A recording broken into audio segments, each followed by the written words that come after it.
एक अंडे से पैदा हुए दो बच्चे, उनका आईक्यू, उनका बुद्धिमाप करीब करीब बराबर होता है, और जो थोड़ा सा भेद दिखता है, वो जो जानते हैं वो कहते हैं वो हमारे मेजरमेंट की गलती के कारण। अभी तक हम ठीक मापदंड विकसित नहीं कर पाए हैं जिनसे हम बुद्धि का अंक नाप सकें। थोड़ा सा जो भेद कभी पड़ता है वो हमारे तराजू की भूल चूक है।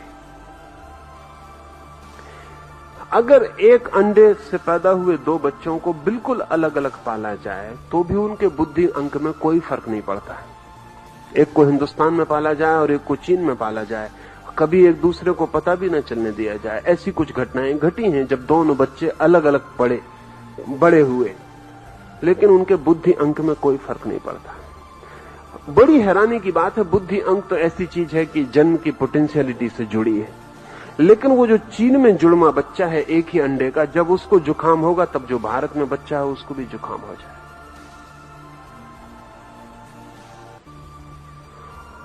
आमतौर से एक अंडे से पैदा हुए बच्चे एक ही साल में मरते हैं।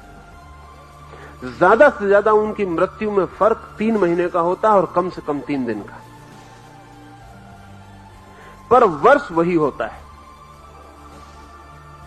अब तक ऐसा नहीं हो सका कि एक ही अंडे से पैदा हुए दो बच्चे की मृत्यु के बीच वर्ष का फर्क पड़ा हो।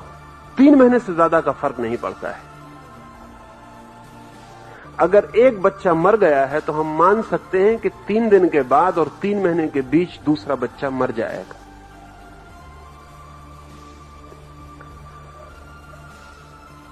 इनके रुझान, इनके ढंग, इनके भाव समानांतर होते हैं और करीब करीब ऐसा मालूम पड़ता है कि ये दोनों एक ही ढंग से जीते हैं, एक दूसरे की कॉपी की भांति होते हैं। इनका इतना एक जैसा होना और बहुत सी बातों से सिद्ध होता है।